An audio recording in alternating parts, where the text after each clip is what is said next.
गुरुभ्यो नमः। श्रीमात्रे नमः। गुरुर्ब्रह्मा गुरुर्विष्णु गुरुर्देवो महेश्वरः गुरु साक्षात् परब्रह्म तस्मै श्री गुरवे नमः। शुक्लांबरधरं विष्णुं शशिवर्णं चतुर्भुजं प्रसन्नवदनं ध्यायेत् सर्वविघ्नोपशान्तये। वामदेवं महादेवं लोकनाथं जगद्गुरुं देवदेवं जगन्नाथमदेवेशं वृषभध्वजं नमामि।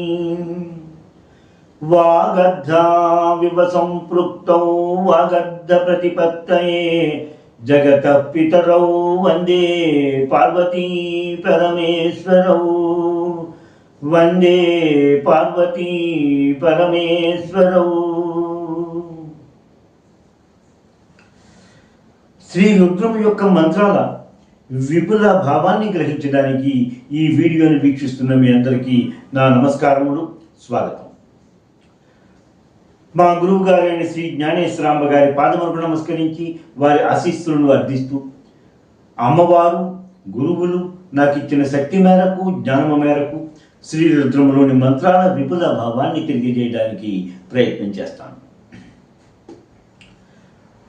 క్రిందటి వీడియోలో మనము నమో భగవన్ విశ్వేశ్వరాయ మహాదేవాయ త్రయంబకాయ త్రిపురాంతకాయ త్రికాగ్నికాలాయ కాలాగ్ని రుద్రాయ నీలకంఠాయ మృత్యుంజయాయ సదాశివాయ శ్రీమన్మహాదేవాయ నమః అనే మంత్రం యొక్క విపుల భావాన్ని, పదాల యొక్క వీలైనంత మటుకు వాటి విపుల భావంతో మనం గ్రహించగలిగాము.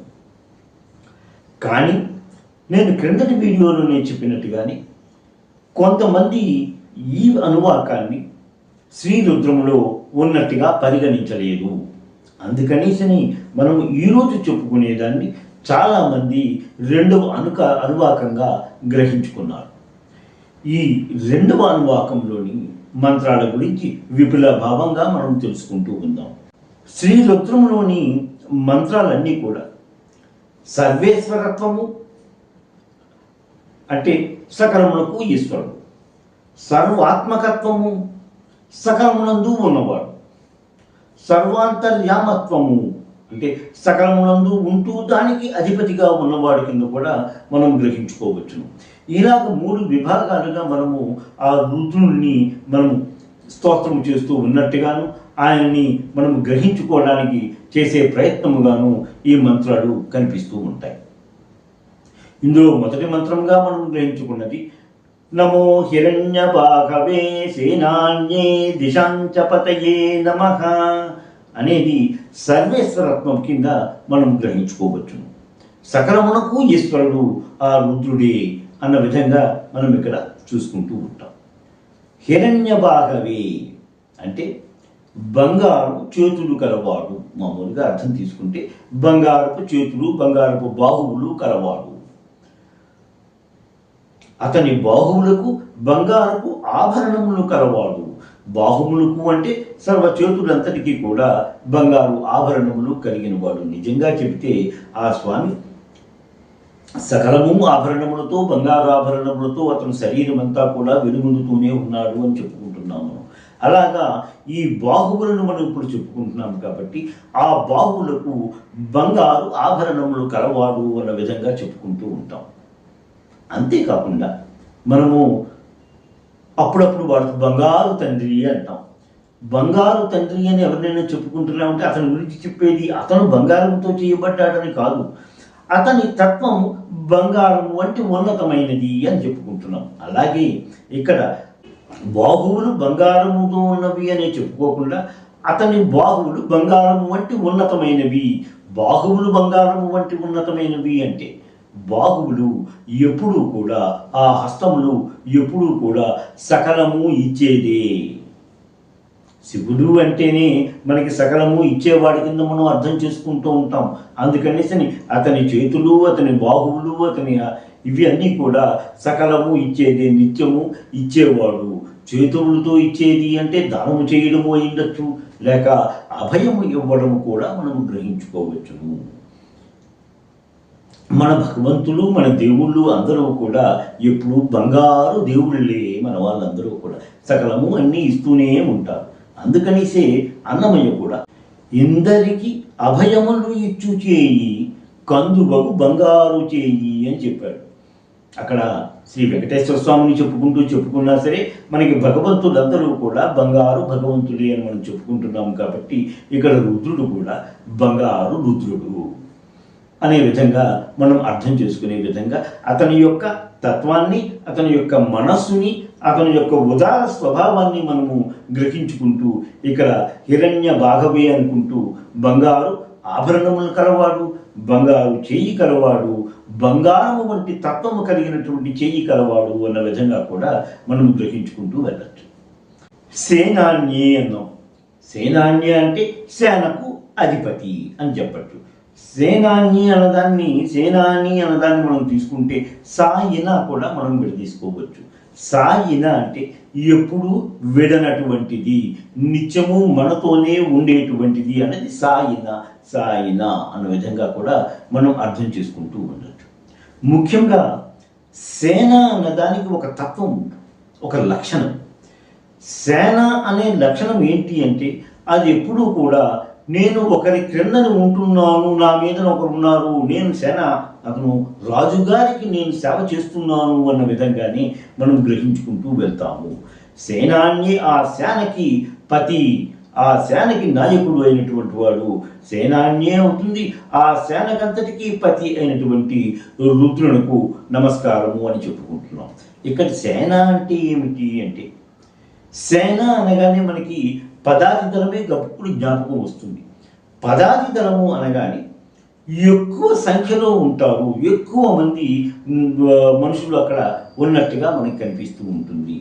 ఎక్కువ అనగానే మనకి కిరణములు కూడా జ్ఞాపకము వస్తాయి. సూర్యకిరణములు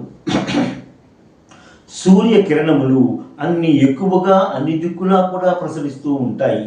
వాటిని సేన కింద పరిగణిస్తూ సేనా నాయకుడిగా ఆ సూర్యుణ్ణి లేక ఆదిత్యుణ్ణి పరిగణిస్తూ, ఆదిత్యుడు అనగానే రుద్రుడు అని మనకి తెలుస్తూనే ఉన్నది. అంటే సేనాన్యే అనగానే అతను మనకి రుద్రుడిగా మనం తీసుకోవచ్చును. నమో హిరణ్యభాగవే సేనాన్యే దిశాంచపతయే నమః. దిశాంచపతయే, దిశములకు పతి, దిక్కులకు నాయకుడు. దిక్కులకు నాయకుడు అనగానే మనము అర్థం చేసుకోవలసిన విషయంగా, మనకి ఏదైనా దిక్కు తెలియాలి అనుకోండి, ముందు మనము తూర్పు దిక్కు ఎటు అని అడుగుతాం.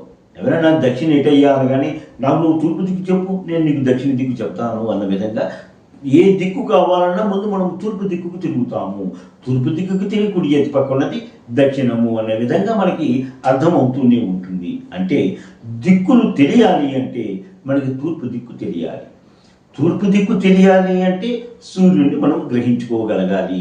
ఆదిత్యుడే దిక్కులకు అధిపతిగా మనము గ్రహించుకోవచ్చును. ఆదిత్యుడే దిక్కులకు అధిపతి అంటే ఆ రుద్ర భగవానుడే దిక్కులకు అధిపతి. అటువంటి ఆ దిక్కులన్నిటికీ అధిపతి అయినటువంటి ఆ రుద్ర స్వాములకు, రుద్రునికి నమస్కారము అన్న విధంగా ఈ మంత్రము కనిపిస్తూ ఉంటుంది. ఈ మంత్రానికి భావాన్ని మనం గ్రహించుకోవాలి అంటే, బంగారు ఆభరణములు కలిగి బంగారము వంటి ఉన్నతమైనటువంటి తత్వము కలిగినటువంటి చెయ్యిని కలిగి ఉన్నవాడే, సేనలకు నాయకుడై సకల కిరణములకు నాయకుడైనటువంటి వాడే, దిక్కులకు నాయకుడు అయినటువంటి ఆ రుద్రునకు నమస్కారము అని ఈ మంత్రభావముగా మనం గ్రహించుకోవచ్చు. ఇంకో రెండో మంత్రానికి వచ్చినప్పుడు, నమో వృక్షేభ్యో హరికేశేభ్యః పశూనాం పతయే నమః. హరికేశేభ్యః, పచ్చని కేశములు కలిగినటువంటి వాడు. పచ్చని కేశములు కలిగినటువంటి వారు అంటే అది వృక్షములే కదా. ఆ పచ్చని కేశములు కలిగి వృక్షములలో ఉండేటువంటి అతనికి, ఆ రుద్రునికి నమస్కారము అని చెప్పాము. వృక్షము అంటే వృష్యంతే ఇది వృక్ష అని అన్నారు. అంటే నరకబడగలిగినది వృక్షము అన్నాం. నరకబడము అంటే నాశనము అవునది. నాశనము అయ్యేవన్నీ కూడా వృక్షాల కింద పరిగణించవచ్చును. అంటే సకల జాతి మరణమును కలిగినటువంటివన్నీ కూడా వృక్షాల కింద మనం పరిగణించుకోవచ్చును. అటువంటి వృక్షములకు అంటే ఆ వృక్షేభ్యో నాశనము కలిగినటువంటి అంటే చీమ నుండి బ్రహ్మ దాకా ఉండేటువంటివి అన్నీ కూడా నాశనం అవుతాయి. కాబట్టి అందులో ఉండేటువంటి నాయకుడైనటువంటి ఆ రుద్రునకు నమస్కారము అన్న విధంగా కూడా మనం దీన్ని అర్థంగా మనం గ్రహించుకోవచ్చు. నమో వృక్షేభ్యో హరికేశేభ్య పశూనాం పతయే నమః. పశుపతి, పశువులకు పతి నాయకుడు. ఇప్పుడు నిజంగా చెప్పుకోవాలంటే పశువు, పాశము, పతి. పశువు, పాశము, పతి ఈ మూడింటి గురించి తెలుసుకోవడమే జ్ఞానము అని చెప్పారు. అంటే పశువు అంటే ఎవరు, పాశము అంటే ఏమిటి, ఆ పాశములను వేయబడేవాడు ఎవడు, అతనే పశువు. పాశము వేసేది ఎవడు, పతి. పాశము వేసేది పతి, వేయబడేవాడు పశువు అనే అర్థాన్ని కానీ అనే భావాన్ని కానీ మనస్సులో స్థిరముగా ఉంచుకుంటే అదే జ్ఞానము. నేను కాదు, నాకన్నా ఒక అధిపతి ఉన్నారు, సర్వాంతర్యామి ఉన్నాడు, అతని నన్ను బంధాలతో ఇరికిస్తున్నాడు, ఈ బంధాలని తీయగలిగేది కూడా అతనే అన్న విధాన్ని గ్రహించుకుంటే మనకు సకలము జ్ఞానం వచ్చేసినట్టే. ఈ పాశము అంటే బంధించబడినది పశువు. దేనితో బంధించబడేది, పాశములతో బంధించబడేది పశువు అన్న విధంగా కూడా మనం అర్థం చేసుకోవచ్చు. ఈ పాశము అనేటువంటివి ఈ 8 విధాల పాశములు ఉన్నాయి అని చెప్తారు. ఘృణము అంటే ద్వేషము, లజ్జ, భయము, శంక, జుగుప్స,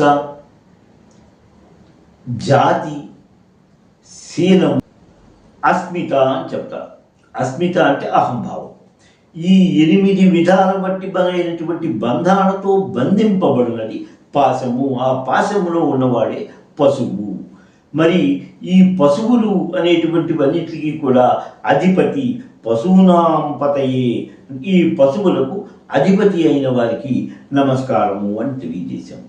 ఇంకా పశూనాం పశుపతి అనే దానికి కూడా పశువు అన్న విధంగా మనం అర్థం చేసుకుంటూ పశువు అంటే పరిమితి ఉన్నది అని కూడా అర్థం చేసుకోవచ్చు. నిజంగా ఇందాక మనం చెప్పుకున్నా కూడా బంధంతో కట్టి ఉంటుంది అన్నాం. ఆ బంధంతో కట్టుబడి ఉండడము అంటే పరిమితి ఉన్నది. ఈ పరిమితి అన్నదానికి మనం ఇందాక చెప్పుకున్న భావాలే కాకుండా కాలము అన్నది కూడా ఒక పరిమితిగా మనం అర్థం చేసుకోవచ్చు. మనము ఇక్కడ ఉన్నంతకాలము ఎన్ని వేషాలు వేసినా ఆ వేషాలకు ఒక పరిమితి ఉన్నది. కొంతకాలమే మనం వేయగలము. ఇక్కడ ఉన్నంతకాలమే మనం వేసేదంతా కూడా నాటకాలన్నీ వేయగలము. ఆ పరిమితి ఉన్న వాళ్ళందరూ కూడా పశువులు అన్న విధంగా కూడా అర్థం చేసుకోవచ్చును. అంటే ఇందాక మనం వృక్షాలకి చెప్పుకున్నట్టుగా నాశనము అయ్యేవన్నీ కూడా పశువులే. అదే పరిమితి. కాల పరిమితి అనగానే నాశనం అవుతుంది, నిత్యము ఉండేది కాదు. దానికి ఒక పరిమితి ఉన్నది. ఆ పరిమితి ఉన్నవన్నీ కూడా పశువుల కిందే పరిగణించవచ్చును. ఈ పశువులన్నిటికీ కూడా పశూనాం పతయే. ఈ పశువులన్నిటికీ కూడా పతి అనేవారు. ఎవరైతే మనకి ఈ బంధాలను కలుగజేశాడో ఆ బంధాలను తీయగలిగేది కూడా అతనే. కాబట్టి అతనికి మనము నమస్కారం చెప్పుకుంటున్నాము. ఈ మంత్రానికి భావంగా తీసుకుంటే ఆకుపచ్చని కేశములు కలిగినటువంటి వృక్షములందు కలిగినటువంటి ఆ రుద్రులకు పశువులకు నాయకుడైనటువంటి ఆ రుద్రులకు మేము నమస్కారం సమర్పించుకుంటున్నాము అన్న విధంగా ఈ మంత్రానికి భావంగా మనం తీసుకోవచ్చు. శ్రీ మాత్రే నమః. స్వస్తి. ఎంతో అధ్యయనం చేసి మీకు అందిస్తున్న ఈ వీడియోలను ఆదరిస్తారని భావిస్తున్నాము. మా ఈ ఛానల్ని సబ్స్క్రైబ్ చేసి ఈ వీడియోలని లైక్ చేయండి ప్లీజ్.